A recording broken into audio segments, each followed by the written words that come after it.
Have you ever stopped to wonder how the rule, children must be seen and not heard, shape who you are today? Imagine growing up in a world where your voice didn't matter, where speaking up meant facing rejection, punishment, or silence. What if that childhood rule still affects you even now, in ways you don't realize?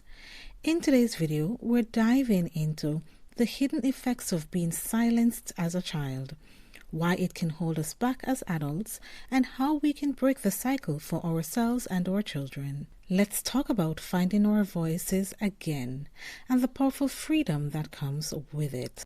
I am Dr. Tanisha Burke, your positive parenting coach, and welcome to our channel. Growing up with the rule that children should be seen and not heard has left many adults grappling with deeply ingrained limitations in expressing themselves. This parenting style, once common, often created an environment where children were discouraged from sharing their thoughts, emotions, and opinions. While it may have stemmed from a desire to instill discipline or respect, this approach can have long-lasting effects on one's self-esteem, communication skills, and overall emotional health. If you were raised in this environment, it's possible to break the cycle and create a different experience for your own children. Now we're going to look at 5 long-lasting effects of being seen and not heard as a child. As we go through these, I encourage you to pause and reflect on your own childhood and see if any of these resonate with you. The first negative effect is difficulty with self-expression. Being silenced in childhood can make it challenging to articulate thoughts and emotions as an adult. Without opportunities to practice expressing themselves safely, many people feel unsure of how to voice their feelings, which can lead to frustration or misunderstanding in relationships. The second negative effect is low self-esteem and fear of rejection. Children who were discouraged from speaking up often internalize the belief that their voices are unimportant. This can manifest as low self-esteem and a fear of rejection, especially in social and professional settings. These adults may become overly cautious, holding back to avoid judgment or criticism.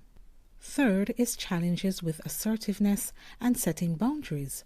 Without early practice in advocating for themselves, many struggle with assertiveness, often tolerating disrespect or unhealthy behaviors from others. This difficulty with boundary setting can make it harder to foster relationships that are respectful and reciprocal. The fourth negative effect is inability to handle conflict effectively. A lack of healthy communication skills and assertiveness also complicates conflict resolution. Those raised in a seen and not heard environment often avoid or feel overwhelmed by conflict.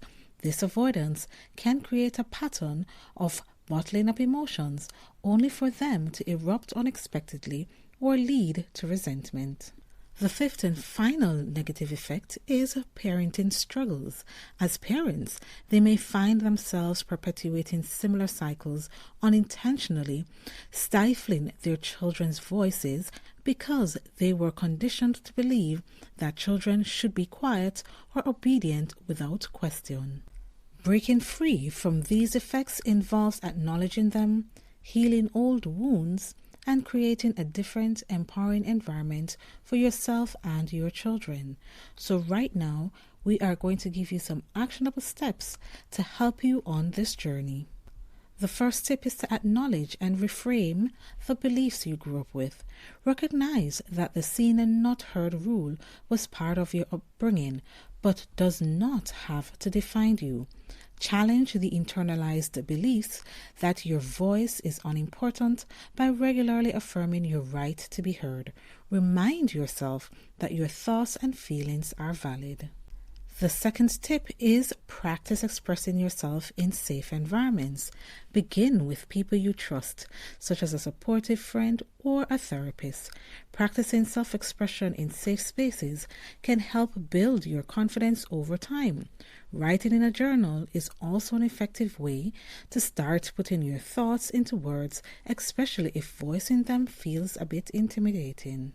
Our third tip is to model open communication with your children. Show your children the importance of sharing thoughts and feelings by doing it yourself. When you model honest, respectful communication, you empower them to do the same. Let them know they can express their opinions and emotions without fear of dismissal, judgment, or punishment. The fourth tip is develop assertiveness skills.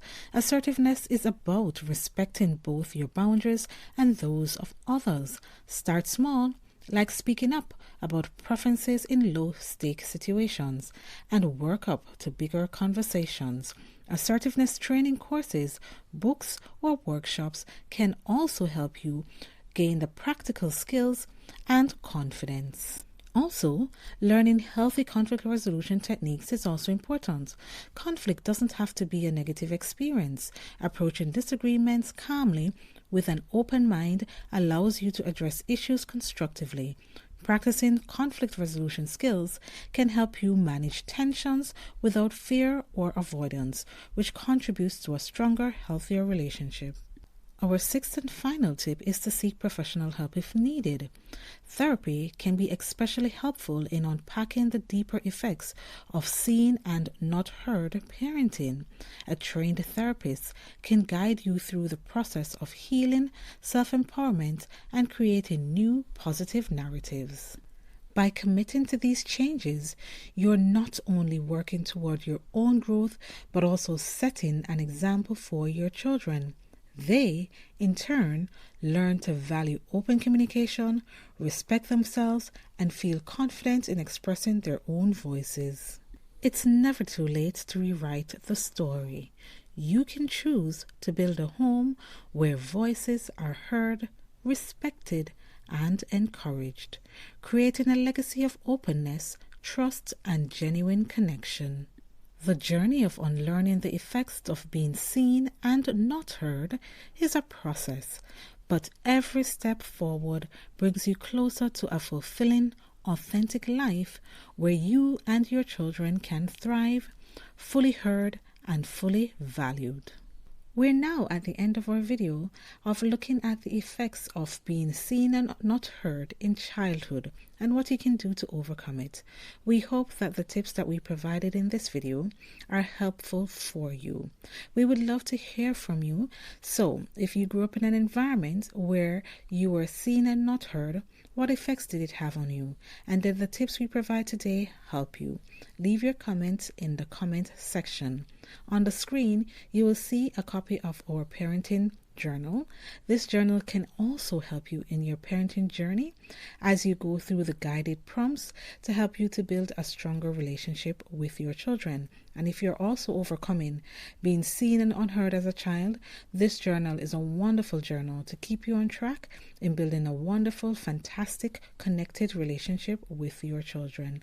Thank you so much for joining us, and goodbye for now.